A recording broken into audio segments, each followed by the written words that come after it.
o tema da campanha, que são as bênçãos do Senhor. Não existe nesse mundo, nem no outro mundo, alguém mais abençoador do que o nosso Deus. Não existe. E nós vamos aprender hoje, nós vamos refletir diante dessa mensagem, a qual o Senhor me colocou no meu coração, como nós devemos alcançar essas bênçãos. O que devemos fazer, o que é necessário fazer. Porque há uma condição para isso. E nós vamos, nesta mensagem, descobrir quais são. A palavra diz assim, Deuteronômio 28.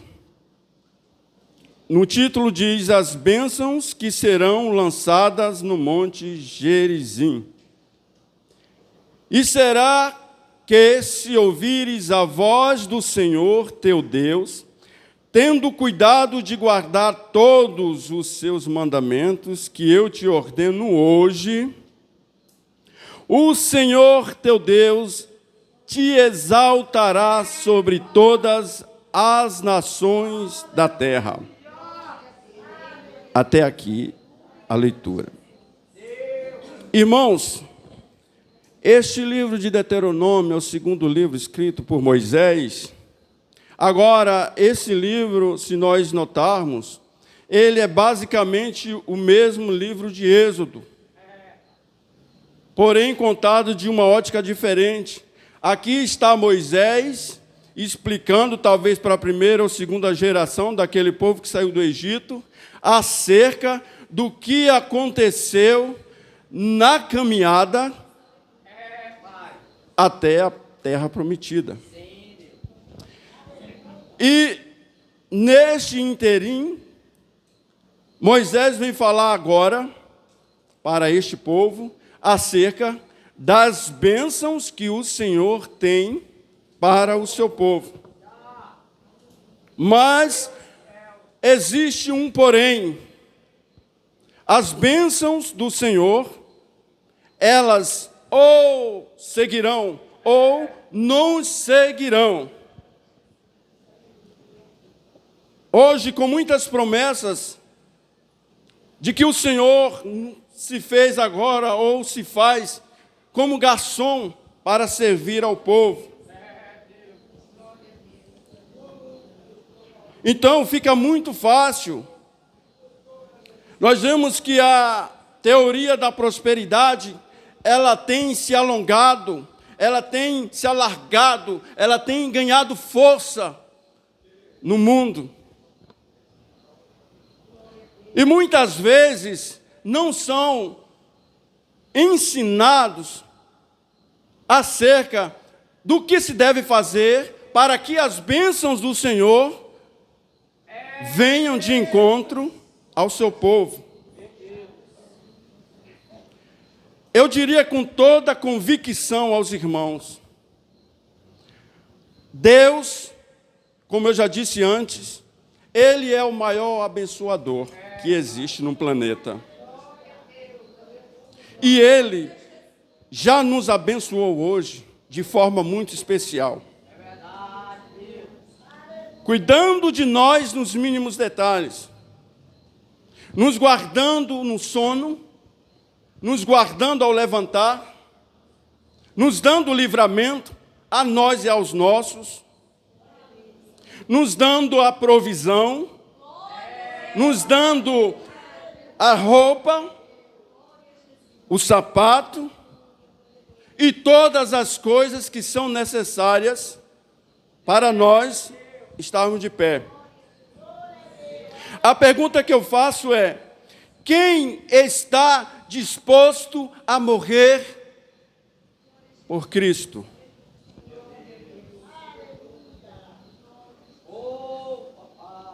É um culto de bênçãos?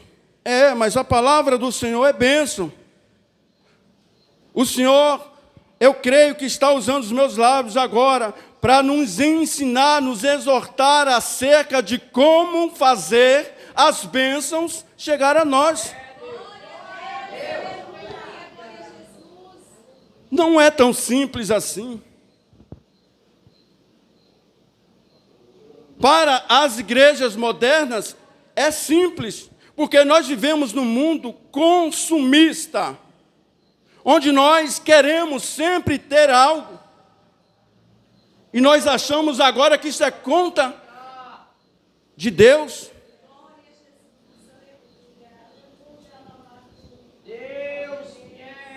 Nós, em Cristo Jesus, nós podemos todas as coisas.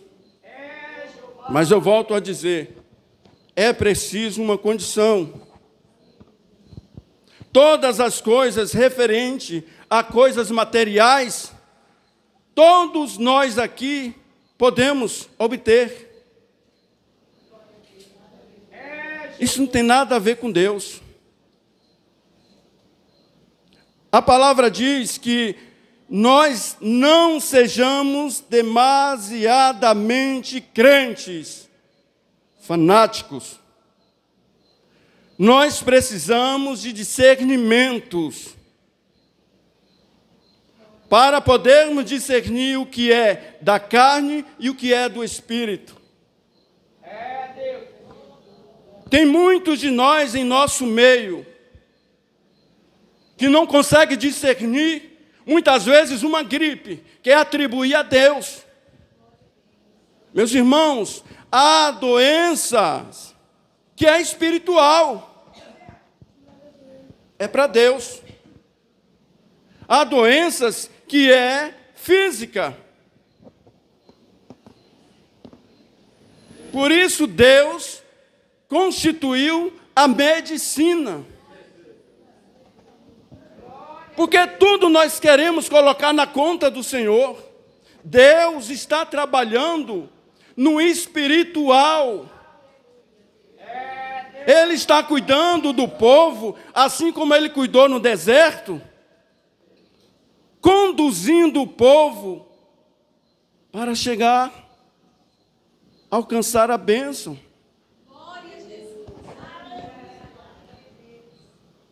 Moisés conseguiu concluir a sua missão?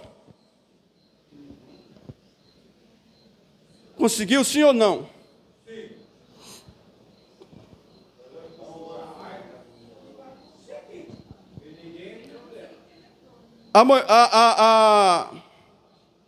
Em Êxodo 3:8,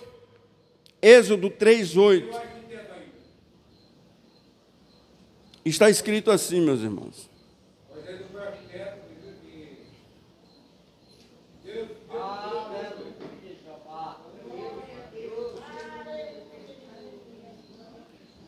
Portanto, desce para livrá-lo da mão dos egípcios e para fazê-lo subir daquela terra a uma terra boa e larga e uma terra que mana leite e mel. Esta era a missão de Moisés: conduzir o povo, libertar o povo, tirar do Egito, conduzir ao povo até a terra prometida. Mas ele não conseguiu concluir esta missão.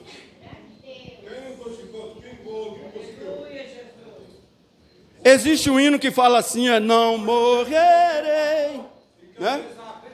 Não morrerei enquanto essa promessa não se cumprir.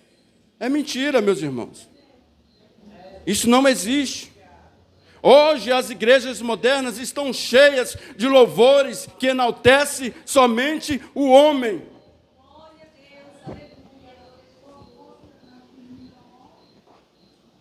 No livro de Hebreus 11:36, aqui conta a história dos heróis da fé. E diz também que nem todos alcançaram as suas bênçãos. Entende que a bênção do Senhor não tem nada a ver com a libertação, com a salvação? Porque tem bênçãos, o Senhor é abençoador. Ele quer abençoar. Mas nós precisamos nos colocar na posição. Olha o que o primeiro versículo da campanha diz: se atentamente ouvires a minha voz e fazer a minha vontade. É impossível a bênção do Senhor chegar em nós se nós não estarmos na posição. Aleluias, glória a Deus. Ninguém vai chegar ao Pai além de Deus. Além de depois de encostar. Ninguém vai chegar ao Pai além de Jesus. Meus irmãos, são tantas as questões. Parece que não é um culto de bênçãos, mas eu estou dentro da palavra, eu estou dentro do contexto. Apenas o Senhor está me usando para nos fazer refletir.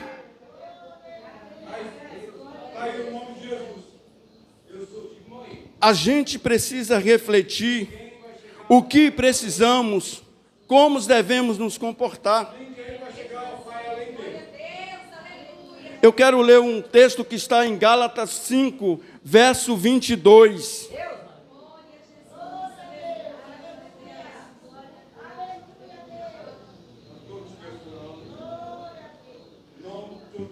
Gálatas 5, versos 22. Aleluias.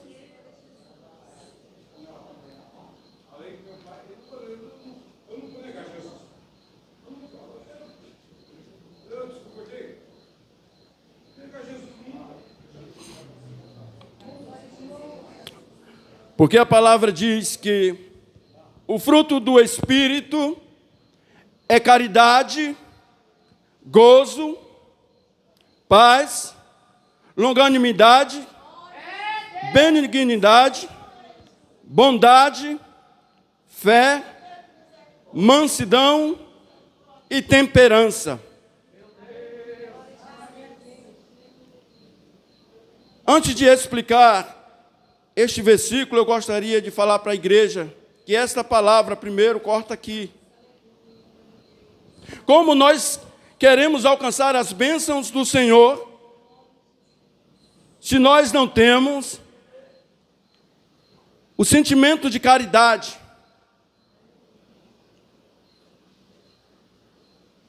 levantar a mão, ajudar o necessitado, muitas vezes não temos essa coragem. Isso é um ato de fé e muitas vezes falhamos, porque somos egoístas, porque só pensamos em nós. Muitas vezes não queremos saber o que o vizinho está passando, o que o irmão próximo de nós está passando. E como nós vamos requerer do Senhor bênçãos? Meu Deus, gozo, é prazer na vida, é prazer nas coisas santas, é prazer em tudo aquilo que o Senhor criou. Não é só trabalhar, não.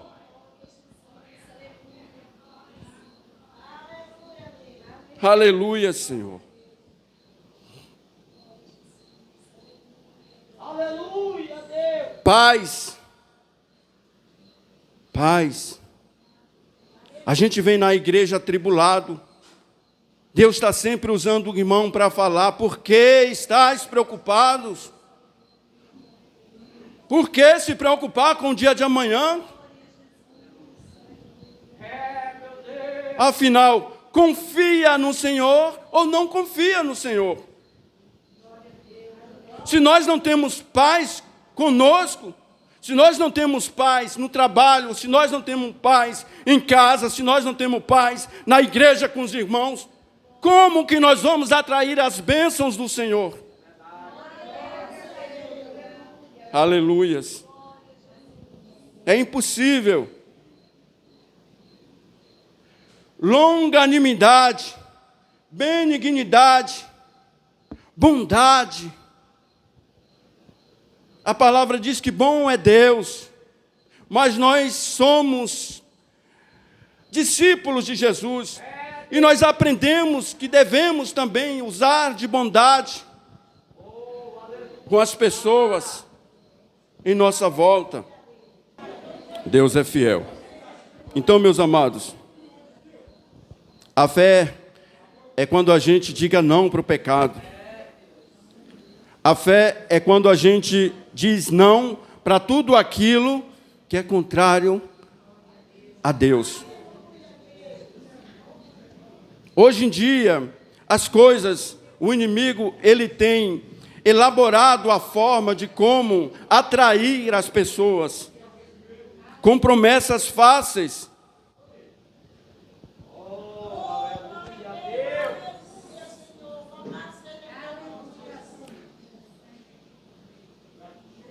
Mansidão, o Senhor diz que Ele é manso, né? E assim também nós devemos ser.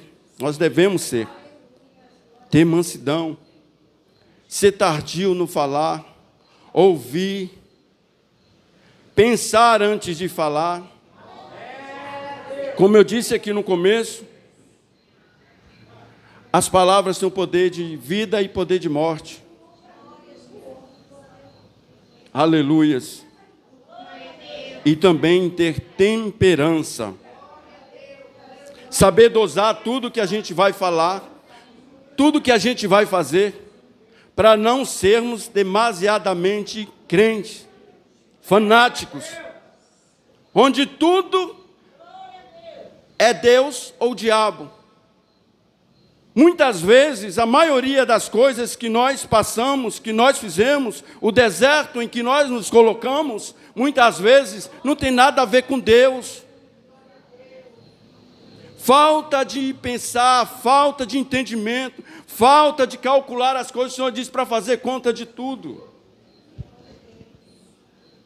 Aleluias. E são tantas as mentiras que são inventadas por aí. Irmãos, quem já ouviu a expressão onde há fumaça, há fogo? Essa expressão, meu irmão, é uma expressão mundana. Tantas vezes eu já falei, hoje eu não falo mais. Os irmãos concordam que onde há fumaça, há fogo?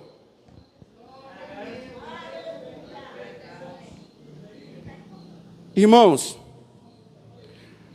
José, ele foi injustiçado por uma mentira inventada. Nos dias de hoje, diante de nós uma situação dessa, o que nós pensaríamos? Onde há fumaça, há fogo. Não é? Daniel também foi injustiçado. E não houve fumaça, aliás, não houve fogo. Quem lembra de Nabote? Lembra da vinha de Nabote? Eles criaram uma situação, pagaram 2 homens de Belial para inventar uma mentira para tirar a vida de Nabote e ficar com a vinha. Então, o que nós aprendemos com isso? Nem sempre onde há fumaça há fogo, porque o diabo é o pai da mentira, é ele que inventa as situações. Aleluias.